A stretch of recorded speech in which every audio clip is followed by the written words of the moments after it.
The most interesting general thought from this book is computers can be bad. Automation can be bad. And I think if you study computer science, you only ever learn that computers are good. That to computerize is good. Hello, this is Felienne. And this is Hanna.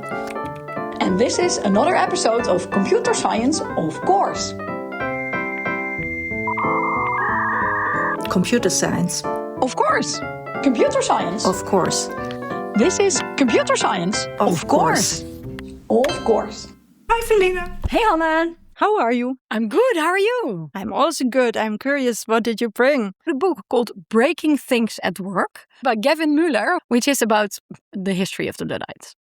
Wonderful. So, shall we dive into the history, or shall we discuss the term more or the title? Because I'm also curious about the title. Yes, so this breaking things at work, that definitely comes from the Luddites. So one of the things Luddites did is break stuff at work. For example, there were weavers, so they used to weave cloth manually, and then machines came in and they broke the machines, and this is what they are known for. They're seen as people that are anti-technology. But what Mueller explains in his book is that's actually not true, and he has a very nice quote. He says, to say that Luddites fought machines makes about as much sense as saying that a boxer fights against fists. Yes, so what do they fight against? Yes, so mainly what they were fighting was not so necessarily the technology. There are a few concrete examples in the book of this that actually they embraced and liked technology. But what they were fighting is that the technology was implemented by the owners of factories. And then they had no say in this. What machines, how do we use them? And also their work greatly changed. The freedom that they had in life to work whenever they wanted, but also in the way they wanted. And also with the resulting quality that they wanted. They were also very much complaining that the mechanically produced products weren't as good as the things that they could make manually. So yes, they were definitely against technology, and part of this activism was also breaking machines. But it was much more complicated and nuanced, actually, than just saying we hate machines and therefore we break the machines. And in this book, this is about the historical details, or is it also linked to current technology? So it's not really linked to current technology. We can talk about that later in the episode. There are some parallels between what happened then and what's happening in computerized work now. But mainly it is about the history of breaking things at work. And what's his goal with the book? Does he want us to turn into Luddites, or? So I don't know. I don't remember if he had this explicitly stated goal. I do think not just because of this book, but also I think because of ChatGPT, this word Luddite is somehow making a comeback. That more people are saying it is good to be a Luddite, and that this understanding that they were not so much against technology as they were against capital, against centralized ownerships of technology. I think this understanding is broadening in the last let's say 5 years, that now there is this technology that many people are against in certain ways. And they were not so much against, I think, the iPhone or something, right? That was something that much more people were very excited about, even though now maybe they have a more complicated relationship with their cell phone or with their mobile phone as well. But AI, or LLMs, I should say, as a technology, from the start, people were much more critical of. And I think that has also created sort of a revolution in thinking about what does it mean to be anti-technology. And did it resonate in a way with you that you think if you had lived then, would you have been part of this movement if you had been a weaver? Well, I mean, I'm female, so I wasn't anything. But I do think I'm a person that likes to oppose things that are clearly bad. So I do think maybe I would have been against it. Oh, here's actually a nice quote on what they were opposing from Mueller. He says, what workers bitterly opposed was industrial concentration that demolished their way of life by undermining the autonomy they possessed in small-scale home.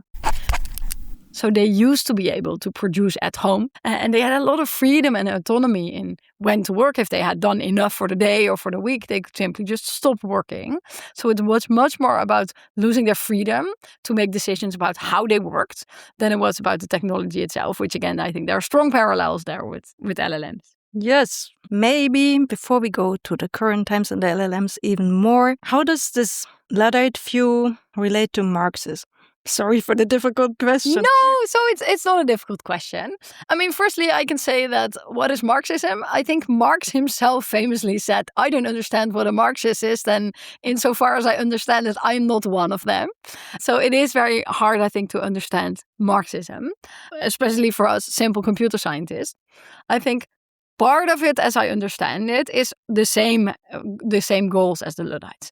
Against capital, against the power that in those days factory owners had over workers. But then also Marx, of course, has been criticized because not only was he saying this is how it is, he was also making predictions about what the world would be like.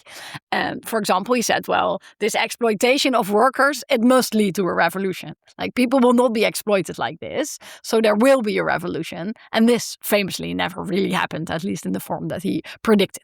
So a lot of people say, well, Marx was wrong because this revolution never happened.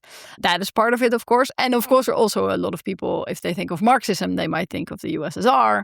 That did some terrible things, partly also in the name of Marxism. So then people say, oh, Marxism is bad because, millions of people were murdered in the Soviet Union, although those things might not have been exactly linked. Yeah. At least not directly. It wasn't like Marx was doing these things, right? No, definitely not. And, okay, maybe, is it too early to move to the current times? I'm sure you have many quotes that are a bit more historical, so maybe bring me first your favorite quote. Yes, so one thing also, then we can stop making the Luddites look really good. One thing I think that we overlook a bit, and this is also true for a lot of other forms of activism, is that they also did many other things. So we tend to focus on, they broke machines, but Mueller is explaining that their politics not only took the form of violent activity, but was also enunciated through decentralized letter-writing campaigns which petitioned and sometimes threatened local industrialists and government bureaucrats, pressing for other reforms such as higher minimum wages, the ending of child labor, and standards of quality for cloth goods. So they were definitely also campaigning for other things. And we tend to really focus on the machines. And then, they were bad people because they were destroying things. But they were actually also successful in many ways, such as, child labor did end at one point in time. So Luddites is one big theme in this book. Are there other themes? Yeah, so one big other theme that the book talks about is something called Taylorism. And this is also known under the name scientific management. So this is the idea that a factory can be managed in a scientific, in a measurable way. And this comes from Frederick Taylor. So the biggest sort of innovation in management actually came from an engineer. And I think if you know this, it makes a lot of sense. And the idea of Taylorism is that you can make any job into small parts, and then you can just divide the small parts over different people and or machines. And then you can also make all of these tasks smaller and smaller. So Mueller explains this. He says, formerly, the workman earned a fixed amount for turning each tire to size. But once Taylor was true, their job was no longer to machine a tire, but was a succession of small tasks. Set the tire on machine ready to turn. Rough face front end. Finish face front edge. Rough bore front. And so on. Each step minutely described and timed to the 10th of a minute. Oh, that sounds horrible. This does sound horrible. And when I was writing this, I also write down, I find it very interesting and very understandable that this idea comes from an engineer, right? This is what an engineer would do. Oh, yes. We can optimize this. And later, of course, we also know this from lean management and Toyota. Of course, this idea later sort of was made to perfection. And I think it's really interesting that this was sort of a precursor to automation or industrialization, because a process that cannot really be explained, like how do you do something, first it had to be made smaller and smaller and more precise, and only then could the automation happen. So I think this was very interesting. And Mueller here also quotes Harry Braverman. Maybe we can do an episode on him as well. It's also someone in the Marxist tradition.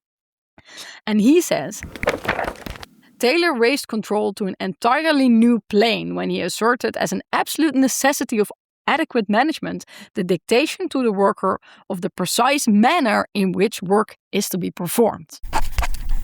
So it must be first described exactly how to do work, and then it could be automated by machines. And there, of course, you also think of, you know what I wrote down? With this, I wrote down, it is like grading a thesis with OnStage. Do you use OnStage as a software for grading a thesis? That sounds not good. No, it's not good. But I guess, do you use any other software for grading in general? No, we just have a rubric. Yeah. So I would say already filling out a rubric for people that aren't in education is like a way of grading. Already filling out the rubric is a little bit like scientific management, right? Because it's saying on a scale from 1 to 5, how independent was the student? Yeah. So it's making this process of assessing whether a student knows what they're doing into something already consisting of smaller tasks. And then we do this in a system called OnStage, which is generally hated by most people, where it's just a rubric online. But then, of course, if you fill it out in the wrong way, then you get error messages out the wazoo.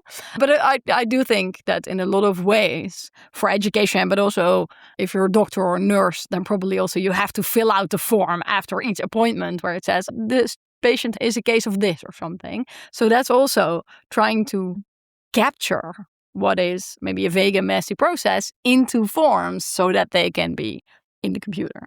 Yeah, but at least it's not like I get to read the title and then I move on the thesis to you and you get to read the abstract and then the next person gets to read the introduction. Not yet, but who knows? Yeah, it might be more efficient that way. Yes. I mean, what you could actually, I think, imagine happening quite soon is where an LLM does, and now I'm making heavy air quotes, part of these things, right? An LLM has already done part of this grading for you, and then you just get, one part that's seen as very important that still gets the human look. It might happen. Yeah. And when that happens, I will quit my job.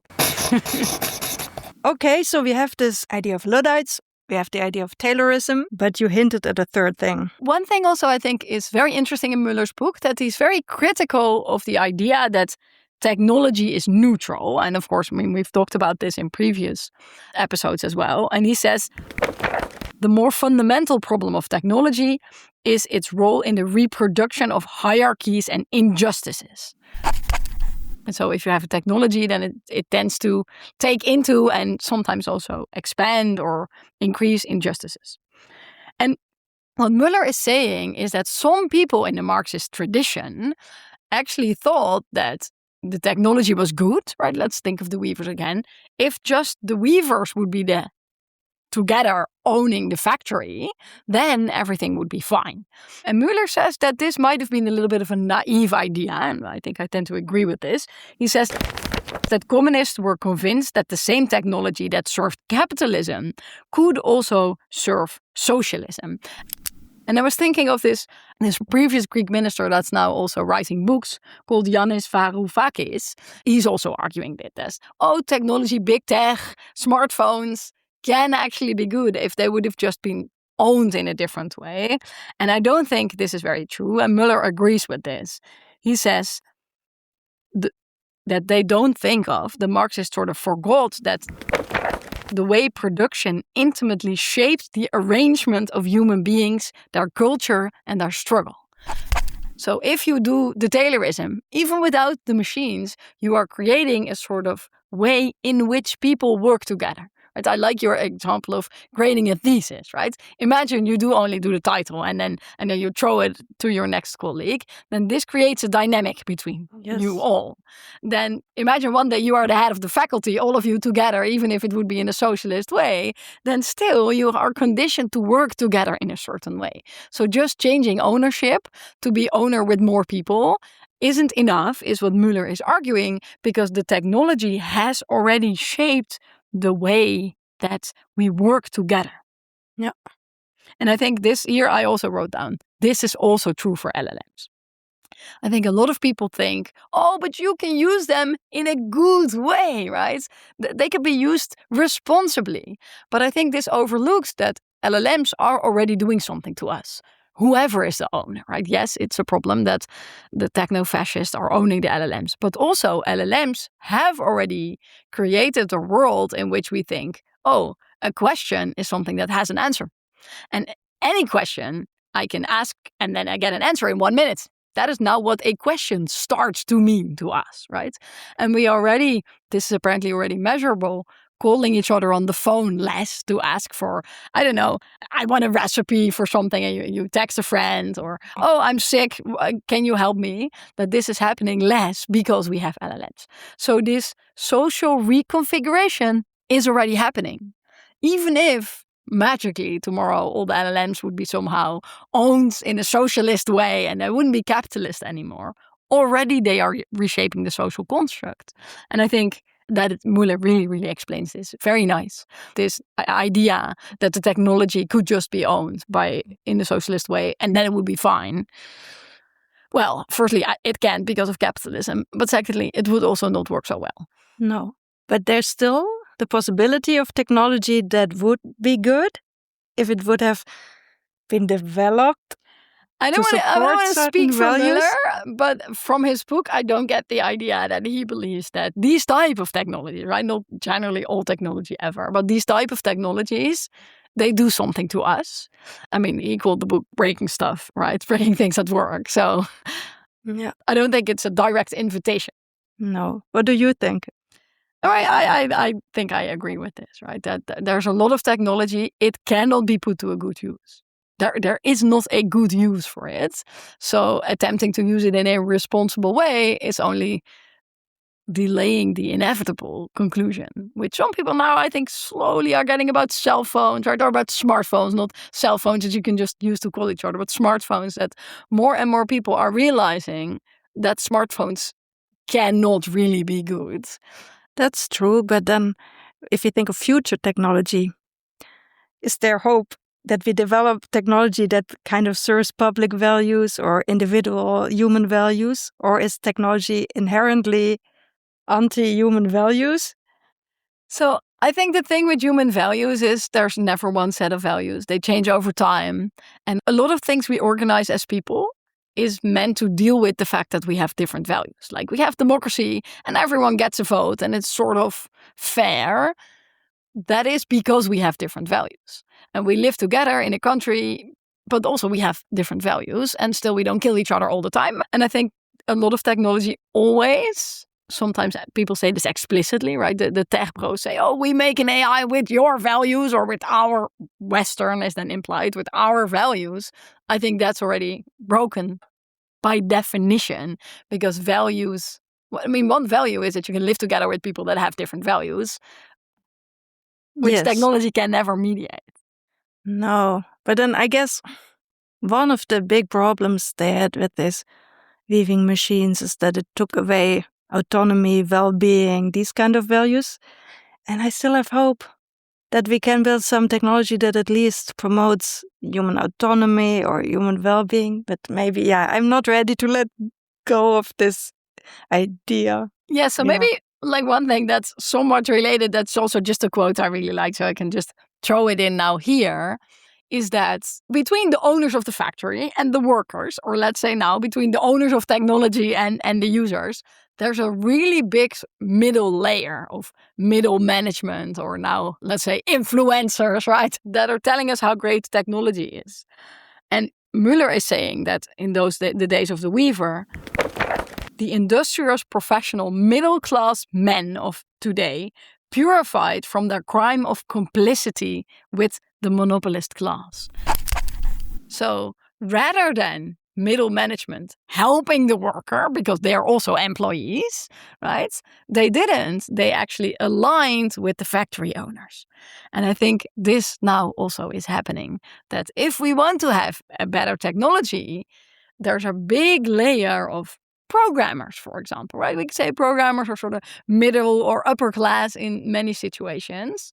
They are employees, but are they aligning with workers, right? With secretaries or nurses or teachers that are being devalued and de-skilled? Like they don't both see themselves as employees, because we could band together. I wrote this down also in my accompanying blog post that specifically, let's say from 2008 to 2020 or something, programmers had so much power. I mean, they could go to any company that they wanted, right? So they could have organized in unions. They could have acted like employees and shielded a lot of us, lower, smaller beings from the impact of AI now, but then they're always aligning with the owners of the factory. So that is also something. If we want to have technology that's good for employees, the most powerful employees, whether they are programmers or whether they are managers, must align with workers. And so the history shows, long ago history and recent history, that they never do. No. But now, somehow programmers might find themselves in the lower ranks because their jobs are at stake with AI programming. Yes. Maybe now they start to value unions and socialism a bit, and solidarity a bit more. Who knows? We will see. Then maybe a weird question. What would you break at work if you get to break 3 technologies? Well, on stage, for sure. Right? Anything that's in between me and my students, right? But there's so much technology in between me and my students, right? I can't just send them an email. I have to send them a message on Canvas. I can't just tell them, oh, we can do this next week, right? I have to put it on the system, or the students will say, oh, but it's not a Canvas homework exercise, right? So this communication, that is just a person-to-person communication, is entirely mediated by technology to a certain extent that students insist that if it's not on there, it doesn't exist. Like, I'm not telling it to their faces, right? That, I think, is a system that must be broken because it's not adding value. It's supposed to make stuff more efficient.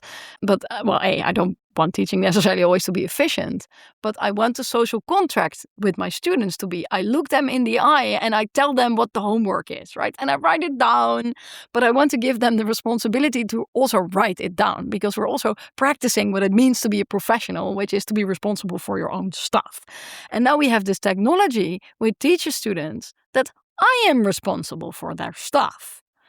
I don't think that creates nice, good students, but also I don't like that relationship with my students. I like to be able on the spot to say, oh, you know what would be a great homework exercise? This thing I just made up 1 second ago. And that then is the truth because I'm the teacher. And then I still have to enter it into a system. Like, that's something I think it must be broken. How do we break it?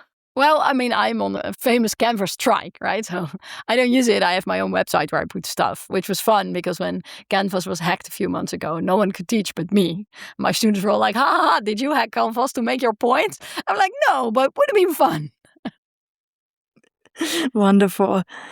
I want to break something too. Can I give Mueller just one tiny compliment? Sure. Because what I really liked, of course, it's a book about white men, right, in the industrial age.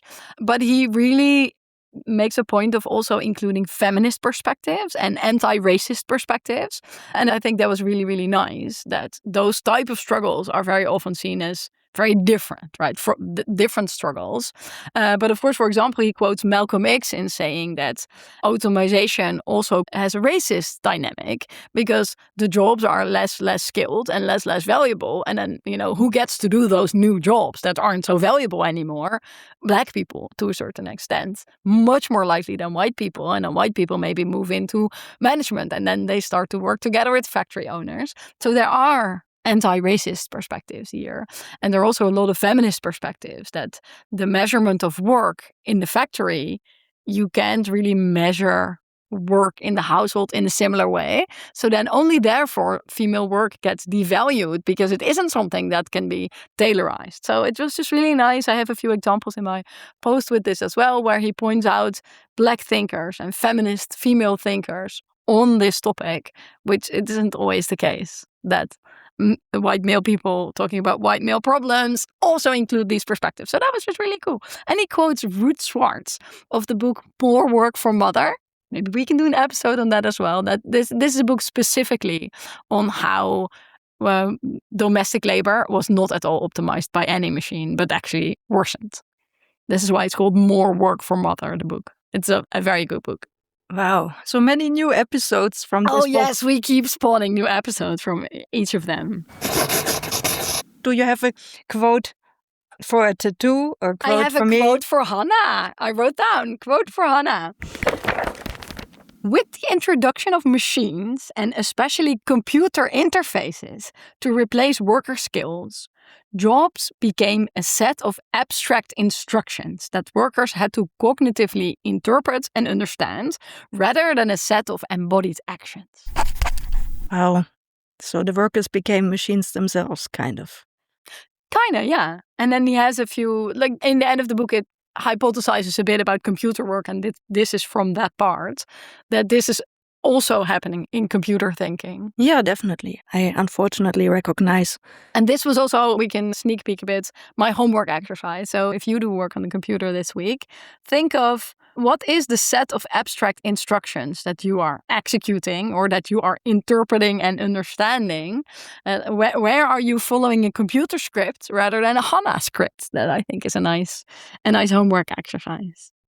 Yes, I'm looking forward to that. I will try to keep it shorter. Let's talk a little bit more about the implications of this for computer science education.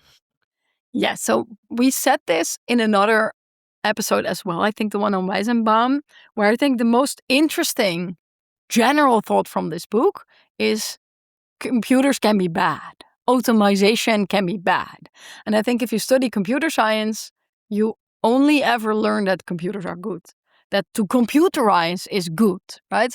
Maybe the computers can be broken, like, oh no, we made a programming mistake and now a Mars lander is crashing or something, right? So in that case, the software is bad, but it's not that the idea of software is bad. It's just that this implementation had a little bug in it.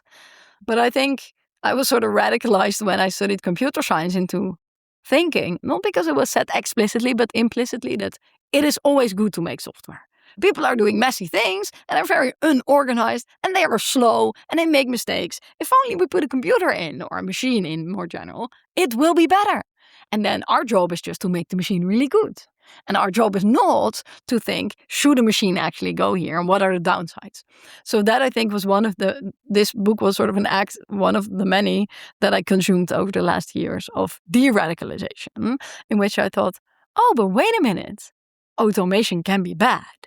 And then, of course, if you are working with OnStage or whatever horrible software where you have to fill out a tax return, then you are feeling this already. Even if you're a programmer, you are feeling that you hate software sometimes. But really to see it vocalized so much on a larger scale that in the end, automation made a lot of jobs worse. And then even if you take away the machine, then this balkanization of the work, right, splitting it up into so many different small pieces, is still there. So that I think is something we can take away, that in a healthy information diet for computer people, there would also be all of these examples of not just we made software and it broke, we made software and the software broke, but also we made software and the people and it broke the people. Maybe let's reconsider if we always want software everywhere. I think that's for me the big takeaway. Mueller also has a nice quote from Nolan Gertz, who also works in the Netherlands. He's a social professor in Twente, and he wrote a book called Nihilism and Technology. And he explains how so many people now are changing their way of life and work so that it fits with the computer. And he gives an example of a Roomba owner must organize their home in accordance with the maneuvering needs of the Roomba. If you have a chair somewhere and the Roomba gets stuck behind the chair all the time, you will ultimately move the chair because otherwise your cleaning robot gets stuck. And he also says this, that people now organize their activities in accordance with the power and data consumption needs of the smartphone. Right? If your smartphone is almost out of battery, like, oh, I will not go out because my battery is almost empty. And I don't want to be outside of the house with an empty battery. So rather than the smartphone helping you, now you're reorganizing your life around the smartphone. And he says, we become so fascinated with the devices that we develop new needs, such as the need to keep the device working so that the device can keep us fascinated. This is a quote in a book by Mueller from Gertz, which I think is fascinating. And this is true for smartphones and Roombas. Gertz mainly talks about sort of household and social applications, not so much about software in the workplace. But of course, this is true in the workplace as well. All the systems we use require of us, like Canvas and the homework exercises, it require that I think of homework at home. When I'm at home, I enter it into the system before I go to the lecture and put the deadlines in. And then in the lecture, I may announce what the homework is that already exists in the system. I cannot do it the other way around, or students will shout, but miss, this is not on Canvas. Yeah, I really struggle with breaking out of this, though. So once you're conscious of it, you can not do it. But how do you get conscious of all of these ways in which you serve technology instead of technology serving you? Well, of course, listening to the Computer Science, of course, podcast will certainly help you with this. I will certainly do that. Yes. I have one beautiful quote to end with. So if you're ready for the beautiful quote to end with. So this is a quote from Walter Benjamin. Yes. Do you know him? Yes. The work of art in the age of mechanical reproduction, which we can also do an episode on. Oh, yeah. I wrote something about this in my bachelor. So I will finally be prepared. Nice. Let's do it. So this is a Matrushka quote because Mueller is quoting Benjamin, who's quoting Marx. So Walter Benjamin is saying, Marx says that revolutions are the locomotive of world history, right? So this is Marx predicting, there will be a revolution because workers are exploited. But Benjamin is saying, perhaps it is quite otherwise. Perhaps revolutions are an attempt by the passengers on this train, namely the human race, to activate the emergency brake. That's beautiful. In other words, we need a revolution. Let's make it happen. I'm scared. Yes, I mean, it is scary. Resisting is hard. I think if I have to think of why did Marx fail, this is a lesson I'm still learning a little bit as I age, that people don't really like conflict. I didn't really understand this because if stuff is broken, I will tell people I find it broken. This podcast being one of the examples of this. But I think a revolution requires enough anger. And as people, specifically women, but all people, we have learned that you shouldn't be angry, right? Being angry is not good. You should never show your anger. But then what if this anger is justified, right? There's this other beautiful essay called On the Aptness of Anger. This is a very feminist essay that just explains, but what do we do with anger if it's just justified anger? Then should we still not express the anger that we feel for good reasons? Right? Something like on stage, it makes me angry that I have to use this, and it also makes other people angry. I'm like, we should go on a strike. We can just not, right? What are they going to do? Fire us for not using this software? But then people are afraid. And I think, well, I mean, many reasons that the Marxist revolution never really happened. But I think one reason is you must allow yourself to feel really angry. Like, hey, the smartphone is making me addicted. And hey, it's not an accident. It is programmed to make me addicted. This makes me angry now. I don't want to use it. You need this stage of anger because otherwise you're not going to take action. Beautiful ending. What are we doing next time? I have an idea. Tell me. Yes. So it's a book called Objectivity by Laura Dalston. She's an American-German epistemologist, I think. Someone that studies knowledge. And this is a book on the history of objectivity. People didn't always care about objectivity. They only started to do that quite recently. It's a fantastic book. It took me 3 years to read this book. So only for that reason, it might be worth it to do an episode on it. Wonderful. Looking forward. Let's do it. Bye. Hi, Felienne. This is Hanna with the homework. Like last week, I didn't really do the homework you assigned, but instead went off course and did my own thing. Ever since we recorded, I kind of was wondering whether I'm a Luddite, so I thought about this question, and I have to start with a confession. I have a secret history of breaking things at work. Actually, my destructive strike started early, already in primary school, when I destroyed the blackboard just after turning 7. Okay, maybe destroyed is a bit of an overstatement, but somehow back then I thought it would be so funny to coat the entire blackboard with a layer of hand soap so the teacher's chalk would no longer write on it. In the end, I spent the entire weekend cleaning the board with the help of my mother, but yes, it was fun for the other kids. Also later, working for real and while doing my first internships, I quickly became known as the one who causes software to crash or drops her phone repeatedly or ruins her new laptop on day 1. This, however, does not mean that I'm a Luddite. In fact, most of these incidents were the result of painful boredom mixed with childish curiosity, for example, the soapy blackboard. I Also have above average clumsiness, which explains dropping my devices. Sometimes my emotions get the better of me, so I cry right into the keyboard of my laptop until too much liquid leaks inside. And of course, I am extraordinarily impatient, so I often click buttons on computer interfaces 100 times in a row as fast as possible, and that makes a surprising amount of software hang or crash. So I'm truly a master at breaking things at work, but I do not recall breaking anything with a political or social or good intention. Of course, I agree with the core values of the Luddite movement, such as human dignity, economic justice, labor autonomy at work, and so on. And of course, I talk critically about AI, about big tech, and how digitalization affects us. But unfortunately, I don't think this makes me a Luddite. Why not? Well, let me tell you about this poem I love from Frank O'Hara. It's a poem from 1957 titled Why I Am Not a Painter, and it starts with the lines, I am not a painter, I am a poet. Why? I think I would rather be a painter, but I'm not. And in this poem, Frank O'Hara admiringly describes how his painter friend Mike Goldberg is working on a painting called Sardines that initially also featured some sardines, but then ultimately ends up without any sardines on it. And he contrasts this with his own creative process. And he's describing how he's thinking about the color orange.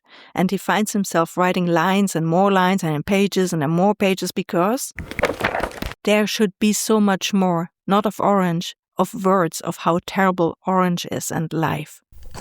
And when he's done, he has finished a bundle of 12 poems called Oranges, but he hasn't even mentioned orange yet. Okay, so how does this answer the question why I'm not a Luddite? Well, I believe parts of me would rather be a Luddite in the exact same sense as Frank O'Hara would have rather been a painter. I would have rather been a Luddite, but I'm not. I'm a person who chooses words over deeds and thoughts over actions. In fact, one of my absolute favorite novelists, Jenny Offill, has this amazing sentence in her book, Department of Speculation, where she writes, she thinks before she acts, or more properly, she thinks instead of acts. A character flaw, not a virtue. This is me. I'd rather be a Luddite, but I think instead of act. But then again, I also believe that things, including me, can change. So I decided that this time things would be different. This homework would not be about my thoughts and about my words. I no longer would re-record and revise and re-record sentences and then edit the audio. No. Instead, I would finally choose to act. And I kind of did. So what did I do? Well, breaking things at work would have been obvious, right? But as mentioned, I do this all the time, so no one might have noticed. Also, I didn't really dare to do it. So I needed to think of something else. Not think of something else, I needed to do something else. I definitely wanted to provoke some of my colleagues who believe we should watch out for becoming Luddites and instead embrace AI. In the end, maybe because we talked so much about the weavers and the cloth, I felt inspired to make some t-shirts that boldly depict the word Luddite. And spoiler alert, they turned out great. They look awesome, I think. Unfortunately, however, while the resulting t-shirts on first sight might suggest that I'm a Luddite when I wear them, their actual existence further proves that I am not. So let me explain. A first piece of evidence suggests that I'm a hypocrite rather than a Luddite. Namely, to make those t-shirts, I just ordered some plain shirts and iron-on patches on Amazon. No, indeed, I did not use a sewing machine, also I have no idea how to use one. And yes, I ordered the shirts on Amazon. And that's why I could have reused an old shirt instead. And yet some part of me believes that I hate Amazon and I hate big tech. Then, to make things worse, I also ordered rather cheap shirts. After all, they were meant just to make a point, as provocation, not as a piece of clothing I would wear all the time. I think I paid about $50 for the entire bundle of shirts. So I don't want to know what kind of working conditions are necessary to keep these shirts that cheap. If you were to ask me, I'm definitely not okay with those working conditions. Yet somehow I bought those shirts. Now here we are with the cheap shirts in my washer, probably worn out before I even put them on just once. That's not the product quality that the Luddites were fighting for. If that doesn't prove I'm a hypocrite, I'm not sure what would. But just in case you are still doubting, I kind of mass-produced these shirts. Instead of just making one shirt, which would have sufficed to make my point, I quickly created 3. In fact, I even thought of quick, tiny, boring, and repetitive steps that could be carried out on each subsequent shirt to make the process more efficient. So much about opposing Taylorism. And then another confession. When I said I made shirts because I wanted to provoke colleagues and carry the term Luddite proudly on my chest, what I really meant to say is that I pretended to make shirts. In reality, I just distributed those ready-made iron-on letters that spell out Luddite on the shirts and took pictures to document how those shirts could look. To be clear, I did not even bother to iron those letters on. After all, these days having the pictures for a story is enough. Why would I go through the trouble of creating real things if I already have an image that I can share with folks online? So yes, when I said I made t-shirts, I actually meant that I made some pictures of t-shirts. Don't worry though, I'm sure those pictures are sufficient for some likes on LinkedIn, and they should also suffice to illustrate this homework. Wait, what? You believe I used AI to create those pictures? No, I might not be a Luddite, but even I would not go that far. The shirts and patches, those are real.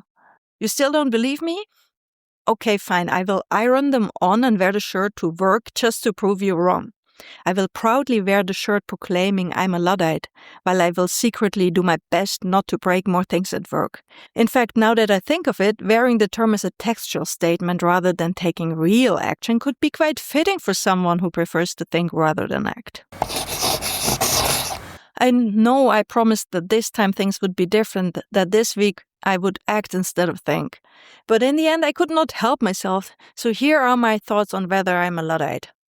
No, I'm not a Luddite who breaks things, as I prefer using words over employing other weapons. But I'm convinced that thoughts and words do matter. In fact, a main worry I have about AI is that LLMs change not just what we do, but also what we say, how we say it, how and what we write, and what and how we think. So maybe these days I can call myself a Luddite. Not for breaking things at work, but because I chose my own words and thoughts and reject those suggested by LLMs.